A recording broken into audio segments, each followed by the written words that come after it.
friends, my name is Elizabeth. I am the student director here at Pinnacle Church. Thanks for checking out our YouTube channel. I have heard that apparently one of the best parts about having a sibling is that you can blame them for stuff.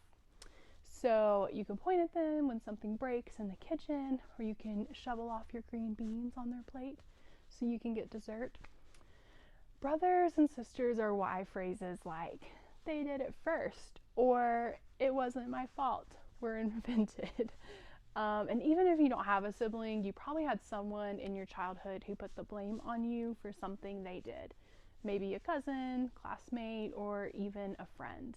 Or maybe you had someone you blamed for your mess ups. Our impulses as kids don't really change as adults. We remain pretty skilled at avoiding responsibility and putting the blame on somebody else. Let me ask you a question. Do you remember the last time you felt guilty? There are all sorts of things to feel guilty about, and no matter how old we get, it seems like our reaction is a lot like a 5-year-old. We hide, stretch the truth, make up excuses, or try to cover it up altogether. When we feel guilty, we get really good at hiding. And if we believe in God, chances are good that our guilt causes us to hide from Him too. We know God knows what we did is wrong, so we back away from our relationship with Him. We obviously can't actually run away from Him, so we just start to make Him less and less a part of our lives. No matter what that looks like for you, we all tend to let our guilt get in the way of our faith. Thankfully, we are not the first people to have these kinds of experiences with guilt. The Bible provides plenty of examples that we can learn from. And for the last few weeks, as part of the Easter season, we've been in a series called Afterlife. We've looked at people who physically saw Jesus after the resurrection. See, when you see a friend who died now walking around alive, it kind of changes you. And for many people, their lives were radically different after they saw a resurrected Jesus.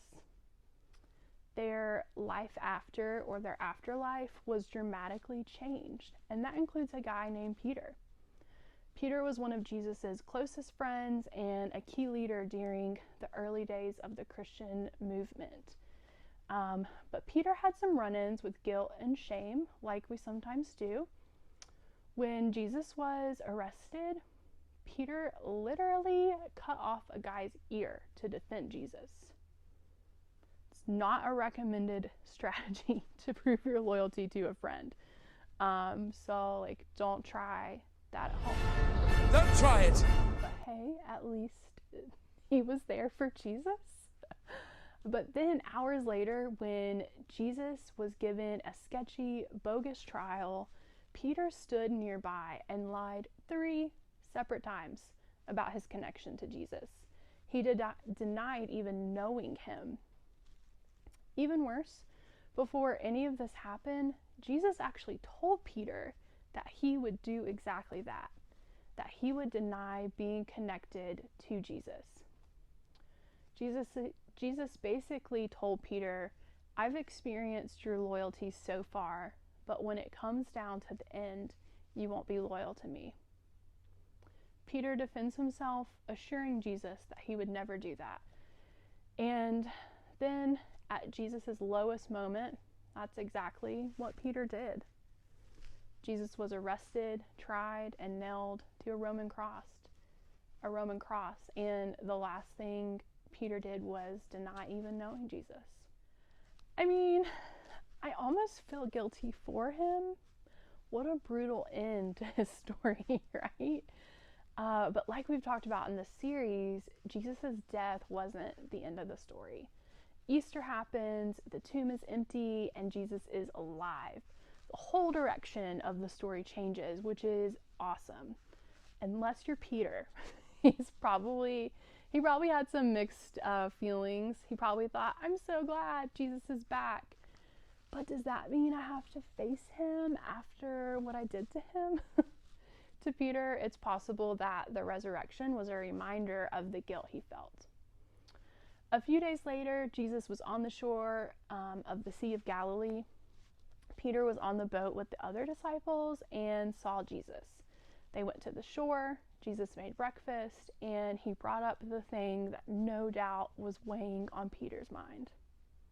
When they had finished eating, Jesus said to Simon Peter, "Simon, son of John, do you love me more than these?" "Yes, Lord," he said. "You know that I love you." Jesus said, "Feed my lambs." Again, Jesus said, "Simon, son of John, do you love me?" He answered, "Yes, Lord, you know that I love you." Jesus said, "Take care of my sheep." The third time he said to him, "Simon, son of John, do you love me?" Peter was hurt because Jesus asked him the third time, "Do you love me?" He said, "Lord, you know all things. You know that I love you." Jesus said, "Feed my sheep." Peter denied knowing Jesus 3 times. And then Jesus asked Peter, "Do you love me?" 3 times. In other words, for every time that Peter denied knowing Jesus, Jesus gives Peter another chance. And in giving him another chance, Peter knows he is loved and forgiven. Jesus wants Peter to know that he has a second chance. He even tells Peter that he wants him to continue to lead, which is why he said, "Feed my sheep." As humiliating and terrible as it was for Peter to deny Jesus, here was a chance to make it right. Even though Peter may have given up on himself, Jesus hadn't given up on him. Peter could have given in to his guilt and gone into hiding, but that isn't what Jesus wanted for Peter. Jesus didn't want Peter's life to be defined by guilt. He wanted Peter to experience grace. And Peter knew Jesus had been killed, and he saw Jesus after he came back to life. This proved to Peter that Jesus was capable of offering him the grace he needed to forgive himself. The resurrection proved that guilt didn't have to destroy Peter's faith. Instead, grace could destroy his guilt and fuel his faith. Because of grace, Peter was no longer controlled by his guilt. Because of grace, Peter accepted the love Jesus offered him. And because of grace, Peter traveled around the world preaching about that same grace that changed his life. So we can think of it this way. Because of the resurrection, Peter knew he was forgiven. I don't know what's been causing you to feel guilt, but chances are that the entire time we've discussed this topic, you've had something on your mind. And if you're ready for something new, I want to give you a couple of steps that you can start taking now. 1, get real about where you feel guilt.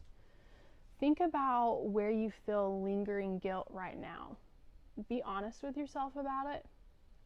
Acknowledge it, journal it, or even put it down in a note on your phone. Just get honest.